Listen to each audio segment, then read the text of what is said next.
can't believe we are at the end of the series of Christ Revealed, episode number 9. You know, Patrick, you talked about saving some of the most compelling, the most life-changing interviews to the very last episode. So tell us, what can we expect from this? Well, you can expect a lot. There is a dense amount of very powerful content in our episode 9 here. We start out with Dr. Eli Shukron, and Eli is the person who discovered the Pool of Siloam.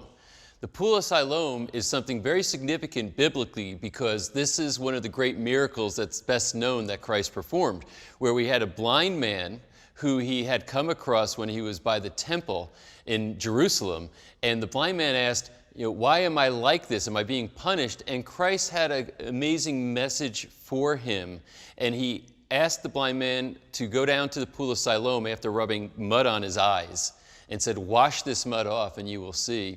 And sure enough, the blind man saw after this. Now, many of the skeptics said, well, it's never really been found, this Pool of Siloam. We think it's sort of a myth. It doesn't really exist. And there was some speculation about where it might exist. But Eli discovered the actual Pool of Siloam not that long ago, so it's a very recent discovery. And not only do we discuss this, but we actually take a walk and go right into the Pool of Siloam. So it's a very, very moving thing. It's something that has biblical significance. It's very inspiring. It also adds to the evidence that we've been covering all through the Christ Revealed series. Next, we have my interview with Governor Mike Huckabee. What an amazing human being. Someone who did not hide his faith while he was running for the most powerful office in the land, the presidency of the United States. Sincere individual, powerful faith, and I have to tell you that there's a new dimension to understanding what it means to walk in faith when you're a very public person, especially when you're competing for a very powerful office. So you're going to be riveted by that interview. And then we conclude episode 9 with my interview with Eli Shukron. And I have to tell you, Eli has got an amazing story. He grew up as a hippie in the United States. How he came to faith is something you just have to listen to that story.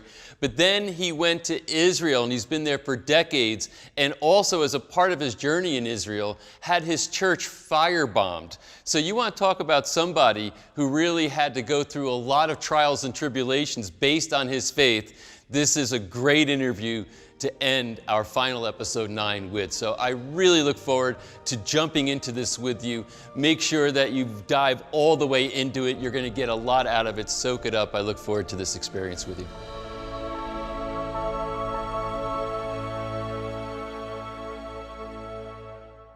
Eli, I'm very excited to be standing here with you. We're in a pretty remarkable place. So tell us where we are. We are in the city of David, and we are in the eastern slope of the city of David, and this is where Jerusalem started. Everything started here. Everything began here in the city of David, where we are standing now. And what was the approximate date that this was all built? We go back to the Middle Bronze period. We talk about the time, if connected to the Bible, it's a time Melchizedek, Abraham, this is the time before 3,800 years ago. So this was almost 4,000 years ago that this area came to life under David? By the finding, we found some finding earlier than the Middle Bronze period, in time of Melchizedek or time of Abraham. But when we talk about Jerusalem as a city, we're talking about Middle Bronze period, we talk about the time of Abraham, the time of Melchizedek. And so you have been an archaeologist for how many years now? I'm an archaeologist I finished my education in the Hebrew University, but in the city of David I started the director of the excavation from 1995. Wow. Till 2012. Then I retired for doing excavation here in this place. So when you were studying in school and decided you wanted to become an archaeologist, did you ever think you'd get a project like this? I mean, this is one of the most significant archaeological sites in the world. Yeah, you're right. No, I never thought about that I'm going to do excavation in the city of David. I knew when I was in the university, I knew that it's a very, very important site. The already Kathleen Canyon, McAllister, Bliss and Dickey, and Yigal Shiloh, professor from the Hebrew University, already did excavation in the city of David. I never thought that I'm coming here to this area to do excavation, but you know, in the life, you're not planning what you're going to do in the future. And this is what's happened, you know, they asked me if I want to do, to be here to do some excavation here in some area, some site, because in that time, 1995, the government of Israel say, okay, let's celebrate 3,000 years of King David. And this is what's happened. To do that celebration in the city of David, we must do some small excavation here in some area in the city of David to make it more available for the people to come to see, to be, and to do that ceremony here. And that ceremony was in 1995 here in the city of David, and because of that I came to the city of David to do that small excavation in some site. From that moment, I started in the city of David, I finished in 2012. Wow, wow. So so this area would be considered Mount Zion, where we are. Yeah, look, if you follow the Bible, and the first time that Zion mentioned the Bible, I think talking about King David taking the citadel of stronghold of Zion from the Jebusite king and change the name to the city of David. Right. For example, in 1 King, in chapter 8, verse 1, talking about King Solomon taking the Holy Ark of the Covenant from the city of David to the temple that he built on Mount Moriah from city of David, that is Zion. So when we're talking about the city of David, we talk about Zion, we are in Zion and we are in the city of David. And the Ark of the Covenant was here. This is what the Bible says. Yes. The Bible said that they bring the Ark of the Covenant from Givat Yarim all the way to the city of David, and they put them in the city of David. It's a fantastic story about what's happened here in that time, because when King David brought the Holy Ark of the Covenant to the city of David, he started to dancing like all the other people. And there's another very, very interesting, very nice story with his wife, Michael. She told him, "Why are you dancing like all the other people?" You know, he said, "I'm dancing for the Lord." You know, this is fantastic. Yeah. So we are just kind of in our position. I mean, I see a big part of the dig right behind you, which is very interesting. What is this area here? This area, it's called Area G. They found it before, I think, more than 100 years ago, and they did here a different kind of excavation. And what we've seen the city wall of Jerusalem from the end of the Second Temple period. Started in the Maccabean period. They say that the end when the Romans destroyed Jerusalem, and other findings from the First Temple period, from the 8th century. Some say 9th century, 10th century. We go back with some finding here that some scholars say that going to May to the Late Bronze period.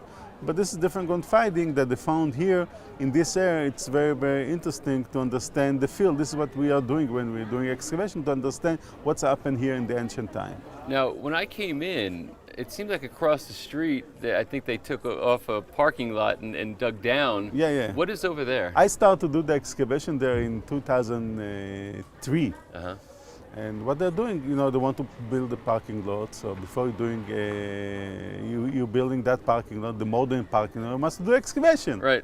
And to find what we have there by finding, and from that point you start continue have a permission, without the permission to continue doing wherever in that field.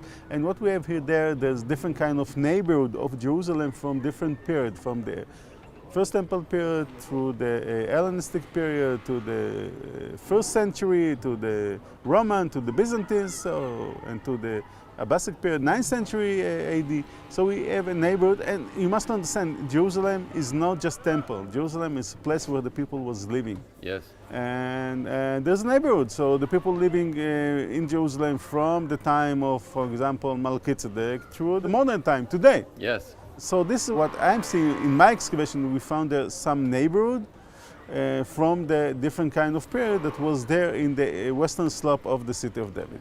So this is the crazy thing about Jerusalem, right? Somebody wants to put up a parking lot, and next thing you know, they're on an ancient archaeological site. It's everything in Jerusalem is crazy, you know. Yeah. You know, everything. The atmosphere is crazy here. Yeah. And you know, everything started when David chose that place as a capital of the kingdom of Israel. Yeah. This one, but from the other end, what we're talking about? We're talking about the place where the people of Israel built the house of God, the temple Yes. to God, on Mount Moriah. And this makes this city as the capital of the world.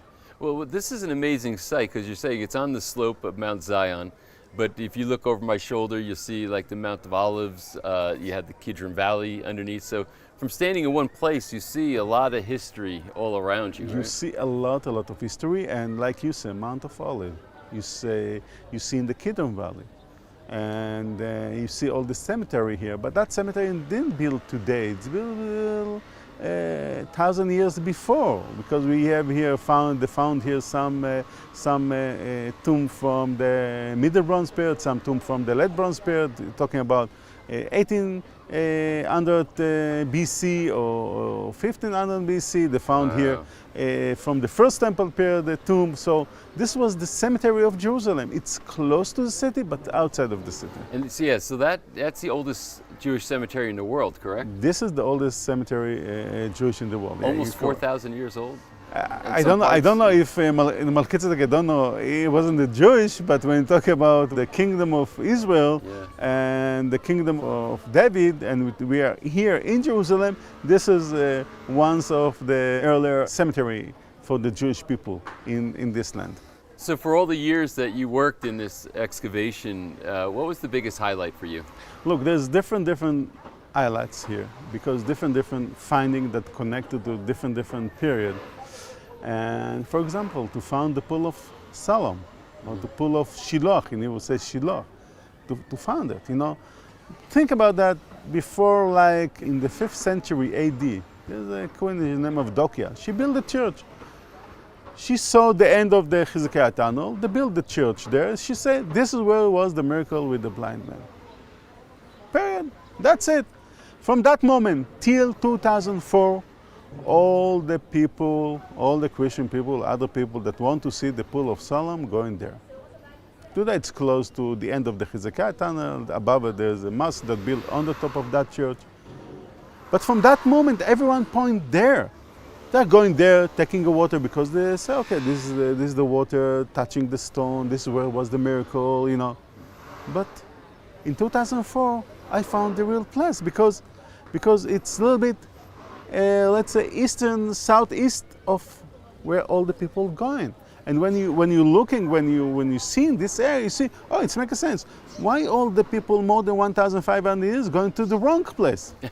Right. This is the truth. This is the real place here. Wow. Where we found in 2004. What I'm saying it's amazing, you know, that you can give to the people the truth about the Bible, where all that happened, you know, where all that connected. It's mean the people going to the Pool of Siloam, where I found that.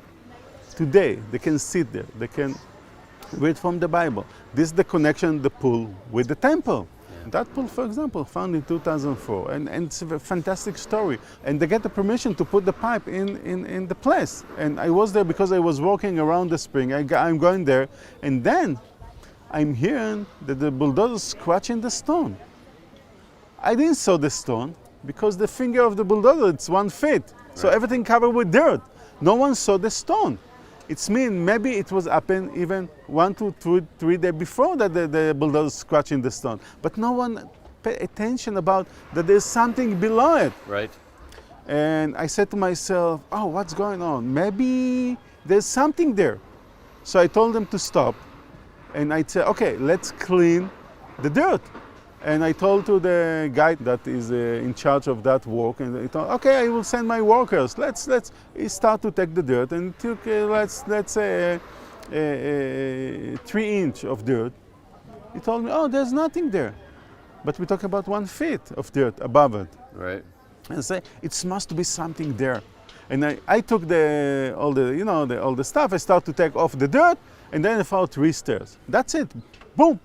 I found that. Wow. In that moment, I say, this is it. I think that this is the Pool of Siloam.